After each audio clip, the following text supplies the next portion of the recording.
Next question है आपका बेटा। नेक्स्ट क्वेश्चन है सिक्स्थ। सरिता और वंदना पार्टनर है, वो profit sharing profit in the ratio of their capital. वो जो भी प्रॉफिट होगा वो किस रेशियो में बांटेगी? कैपिटल के रेशियो में, समझे। उन्होंने स्टार्ट किया है बिजनेस, कमेंस्ड यानी स्टार्ट किया है बिजनेस कितने कितने लगाकर, 4 लाख और 3 लाख रुपए लगाकर, यानी सरिता ने 4 लाख लगाए और वंदना ने 3 लाख रुपए लगाए। फर्म स्टार्ट हुआ था business 1 April 2018। According to the partnership agreement, उन पार्टनर के बीच में एक एग्रीमेंट हुआ है। क्या क्या हुआ है देखो। एवरी ईयर, हर साल, इन केस ऑफ प्रॉफिट, यदि प्रॉफिट हुआ तो हर साल 50,000 या तो 50,000 और या 10% ऑफ द प्रॉफिट, प्रॉफिट का 10%, विच एवर इज मोर, जो भी ज़्यादा है, will be donate for providing school fees of specially abled children. यानी क्या कहा है, हर साल अगर जितना प्रॉफिट हुआ है ना, या तो 50,000 या प्रॉफिट का 10%, विच एवर इज मोर, जो भी ज़्यादा है वो हम है ना डोनेट कर देंगे, यानी फर्म के लिए एक्सपेंस होगा। ठीक है। इंटरेस्ट ऑन कैपिटल 12% चार्ज होगा और इंटरेस्ट ऑन ड्रॉइंग 10% चार्ज होगा। ठीक है। तीसरी कंडीशन थी, सरिता और वंदना को गेट ए मंथली सैलरी दी जाएगी। मंथली, एक महीने के 10,000 तो सरिता को और 15,000 रुपये वंदना को। Profit for the year ended 31 March 2019 before making above appropriation 6 lakh. Firm को प्रॉफिट क्या हुआ है? 6 लाख का, कोई भी एडजस्टमेंट करने से पहले, यानी ये चीज़ घटाने से पहले। ड्राइंग है सरिता की 2 लाख और वंदना की 2.5 लाख, और इंटरेस्ट ऑन ड्राइंग इन्होंने निकाल के दे रखा है ऑलरेडी 10,000 और 12,500। ठीक है, ओके। अब कहता है profit and loss appropriation account बनाओ और कैपिटल अकाउंट बनाए। तो अब हम अकाउंट्स बनाना स्टार्ट करेंगे। तो देखो मैं आपको बुक में ही करा देता हूँ एक बार। एक अकाउंट बनेगा प्रॉफिट एंड लॉस एप्रोप्रिएशन और एक पार्टनर्स कैपिटल। सबसे पहले क्या दे रखी है इनकी? कैपिटल दे रखी है 4 लाख और 3 लाख। तो कैपिटल अकाउंट के क्रेडिट में जाएगी बाय बैंक, सरिता के 4 लाख और वंदना के 3 लाख, क्योंकि बिजनेस स्टार्ट किया था ना, तो बाय बैंक इनकी इनकम है, फर्म से लेगी। ठीक है। उसके बाद क्या कहा था कि हर साल 50,000 या 10% of the profit which ever is more, जो भी ज़्यादा होगा ना वो डोनेट कर देगी। अब 50,000 ज़्यादा है या प्रॉफिट कितना हुआ है? 6 लाख। 6 लाख का 10%, 6 लाख का 10% ज़्यादा है या 50,000 ज़्यादा है? 6 लाख का 10% 60,000। 60,000 ज़्यादा है 50? आप कहोगे सर 60,000। तो वेरी गुड, 60,000 रुपये फर्म डोनेट कर देगी। तो 2 प्रोविजन फॉर डोनेशन, फर्म के लिए एक्सपेंस है, बताया था मैंने, डोनेशन यहाँ आएगा। ठीक है। लेकिन पार्टनर का पर्सनल तो कुछ नहीं है ना, तो ये यहाँ नहीं आएगा कहीं भी। फर्म का था ये, केवल पूरी फर्म का खर्चा था कि फर्म ने डोनेट कर दिया, पार्टनर का पर्सनल नहीं था, तो छोड़ो इसको। नेक्स्ट कहते हैं इंटरेस्ट ऑन कैपिटल कितना देना है? 12%। तो 4 लाख का 12%, 12 चौक 48,000 रुपये, तो सरिता का इंटरेस्ट ऑन कैपिटल हुआ। और 3 लाख का 12%, 12 या 36 फर्म का। तो इंटरेस्ट ऑन कैपिटल सरिता के सरिता के 48 और वंदना के 36, फर्म के लिए 84,000 का लॉस हो गया, एक्सपेंस हो गया। पार्टनर के लिए पर्सनल इनकम है तो उनकी इनकम में डाल देंगे बाय इंटरेस्ट ऑन कैपिटल 48 और 36, समझ गए। उसके बाद कहता है कि सैलरी भी डिसाइड हुई थी कि सैलरी देंगे 10,000 और 15,000 पर मंथ। तो भाई 10,000 महीने के, तो साल के 12 गुना 10 1,20,000। तो सैलरी फर्म के लिए खर्चा है, तो सरिता की सैलरी 1,20 और वंदना की 15 गुना 12 1,80। 3 लाख फर्म के लिए एक्सपेंस। पार्टनर के लिए इनकम है तो पार्टनर की इनकम में डाल दो 1,20,000 और 1,80,000, समझे। उसके बाद ड्राइंग दे रखी है। ये ड्राइंग आपको पता है कहाँ जाएगी? ओनली कैपिटल अकाउंट के डेबिट में। 2 ड्राइंग 2 लाख और 2.5 लाख, यहाँ नहीं आएगी, यहाँ केवल इंटरेस्ट ऑन ड्राइंग आती है। अब इंटरेस्ट ऑन ड्राइंग दे रखी है फर्म की 10,000 और 12,500, तो इंटरेस्ट ऑन ड्राइंग फर्म के लिए इनकम है, तो फर्म की इनकम में बाय इंटरेस्ट ऑन ड्राइंग और पार्टनर के लिए एक्सपेंस है तो पार्टनर के डेबिट साइड में, कैपिटल अकाउंट के डेबिट साइड में, टू इंटरेस्ट ऑन ड्रॉइंग 10 और 12,500। हो गया क्वेश्चन। अकाउंट को क्लोज करो। कौन सी साइड ज़्यादा है, क्रेडिट साइड है, इनकम साइड या एक्सपेंस साइड? तो आप कहोगे सर इनकम साइड ज़्यादा है। तो ठीक है बेटा, 6,22,500, 6,22,500, 6,22,500 में से ये एक्सपेंस माइनस कर दिए, हमें क्या आया प्रॉफिट? 1,78,500 का प्रॉफिट आया। अब इस प्रॉफिट को किस रेशो में बांटेंगे? सर इन्होंने कहा था कि हम कैपिटल के रेशो में डिस्ट्रीब्यूट करेंगे। तो कैपिटल का रेशो क्या था? 4 लाख और 3 लाख का रेशो क्या आया? 4:3। तो 4:3 में बांटेंगे। अब आपको बांटना तो आता होगा। तो 1,78,500 को 4:3 में, तो 1,78,500 का 4/7 तो इसका हिस्सा जाएगा सरिता का, और 3/7 हिस्सा वंदना का जाएगा। ये 1,02,000 तो सरिता के, 76,500 वंदना के। ये पार्टनर की इनकम है, प्रॉफिट हुआ है पार्टनर को, तो पर्सनल इनकम में डाल देंगे। By profit and loss appropriation accounts आया है 1,02,000 तो सरिता के और 76,500 वंदना के।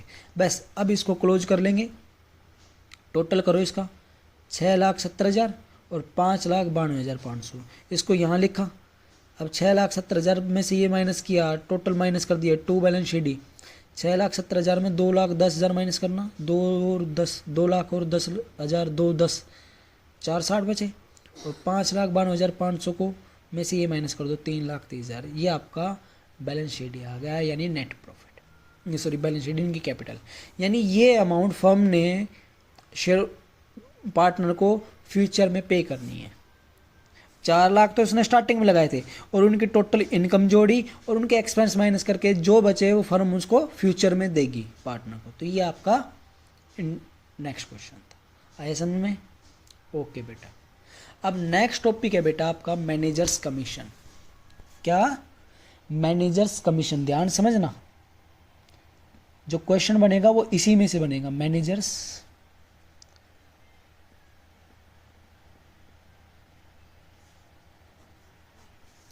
बेटा। मैनेजर्स कौन होता है? मैनेजर कौन होता है? जो फर्म को संभालता है ना। भाई पार्टनर अगर फर्म को नहीं संभाल पाते तो एक मैनेजर को सिलेक्ट करते हो, है ना, वो ताकि वो सारा काम वो संभालेगा। तो हम उसको क्या देते हैं? हम मैनेजर्स को एक सैलरी देते हैं। हम मैनेजर्स को क्या देते हैं? कि सैलरी देते हैं, भाई तेरी ये सैलरी है, ये इतनी लेनी है आपको। लेकिन क्या होता है, मैनेजर्स पर काम चोर निकला तो, है ना, वो उसे पता है सैलरी तो मेरी मिलनी है, तो वो अच्छा काम ना करके ख़राब काम करे या कुछ काम ना करे, नॉर्मल काम करे, तो उससे हमें क्या फ़ायदा होगा? क्या पता हमारे पीछे से वो क्या कर रहा है क्या नहीं। तो हम उसको मोटिवेट करने के लिए कहते हैं भाई हम आपको सैलरी तो देंगे ही देंगे, लेकिन इसको हम आपको एक कमीशन और देंगे। क्या देंगे? कमीशन। अब कमीशन किस पर दिया जाता है? कमीशन दिया जाता है नेट प्रॉफिट पर। हमने उसको एक लालच दिया कि अगर सैलरी तो हम आपको देंगे और हम जो प्रॉफिट होगा ना उसका 10% या 12% जो भी हो, हम आपको कमीशन और देंगे। इससे क्या होगा, मैनेजर पे क्या इफेक्ट पड़ेगा? वो सोचेगा भाई सैलरी तो मेरे को मिलेगी, लेकिन कमीशन और मिलेगा। अब वो सोचेगा भाई जितना ज़्यादा प्रॉफिट होगा उतना ही ज़्यादा मेरे को कमीशन मिलेगा, और जितना कम प्रॉफिट होगा उतना ही कम कमीशन मिलेगा। तो इसलिए क्या सोचेगा वो ये सोचेगा बहुत अच्छा काम करूँ ताकि फर्म को ज़्यादा प्रॉफिट और मुझे ज़्यादा कमीशन मिले। ठीक है, तो इसलिए उसको कमीशन दिया जाता है। अब कमीशन कैसे दिया जाता है बेटा? मेरे पास वक्त नहीं है, मतलब वीडियो छोटी छोटी भी बहुत बड़ी बड़ी MB बन रही है, इसलिए मैं थोड़ा फास्ट करा रहा हूँ, नहीं मैं बहुत आराम से कराता, इसको बहुत नॉर्मली से समझाता, बहुत अच्छे से। तो थोड़ा आप समझने की कोशिश करिए। तो कमीशन आया समझ में? अब कमीशन 2 तरह से दिया जाता है मैनेजर्स को। एक बिफोर वाले प्रॉफिट पर। अब आपको पता है 2 तरह के प्रॉफिट पर दिया जाता है, उसको कमीशन। तो एक तो बिफोर चार्जिंग और एक आफ्टर चार्जिंग। बिफोर चार्जिंग कहे ना तो आपका फॉर्मूला होगा जो आपका नेट प्रॉफिट उसका रेट बाई जो रेट है कमीशन की रेट बाई 100। ये फॉर्मूला होगा net profit into rate by 100। और अगर आफ्टर चार्जिंग कह दिया तो फॉर्मूला होगा net profit into rate by 100 plus rate. यानी अगर मान लो फर्म को 1,10,000 का प्रॉफिट हुआ है, मान लो फर्म को कितना प्रॉफिट हुआ है 1,10,000 का, हम क्वेश्चन कहते हैं कमीशन देंगे उसको 10%, मैनेजर को हम कितना परसेंट कमीशन देंगे 10%। तो दो तरह से दे सकते हैं, एक तो हम कहे कि भाई मैनेजर हम आपको कमीशन देंगे जो हमें 1,10,000 का प्रॉफिट हुआ है, इस प्रॉफिट में से तेरा कमीशन चार्ज करने से पहले वाले प्रॉफिट पर, तो पहले यानी कमीशन चार्ज करने से पहले का प्रॉफिट यही है ना, तो सीधा इसका दे देंगे। तो बिफोर कह दे तो 1,10,000 का सीधा फॉर्मूला क्या था रेट बाई 100। तो रेट कितना है 10/100, 10 से ये 0, 10 से ये 0, तो उसका कमीशन कितना आया 11,000 रुपये। समझ गए। लेकिन अगर आफ्टर चार्जिंग कह दिया तो आफ्टर चार्जिंग मैं कहता हूं हमें 1,10,000 का प्रॉफिट हुआ है भाई, मैं कहता हूं कि मैनेजर मैं आपको कमीशन दूंगा जो प्रॉफिट होगा ना, ये प्रॉफिट है, इसमें से तेरा कमीशन चार्ज करूंगा पहले, तो फिर जो बचेगा उस पर 10% कमीशन दूंगा। भाई हमें ये पता है उसका कमीशन कितना है, हमें तो सिर्फ 10% पता है। तो आफ्टर चार्जिंग का है ना, तो सोचो इस 1,10,000 में उसका कमीशन भी शामिल है और फर्म का प्रॉफिट भी शामिल है। तो भाई मुझे उसका कमीशन देना है, कैसे देना है, इस प्रॉफिट में पहले कमीशन चार्ज करूंगा, फिर जो बचेगा फिर कमीशन लगाऊंगा बचे हुए ऊपर कमीशन। तो ऐसे तो निकाल नहीं सकते ना, हमें तो कमीशन पता ही नहीं उसका। तो क्या करेंगे, फॉर्मूला सीधा ये रख देंगे 100 अपो रेट बाई 100 प्लस रेट, क्योंकि इस प्रॉफिट में उसका कमीशन भी शामिल है और फर्म का प्रॉफिट भी शामिल है। तो ये कितना परसेंट हो गया 110% हो गया ना। तो वही फॉर्मूला बनेगा 10/110। 12 होता तो 12/112, 15 होता तो 15/115।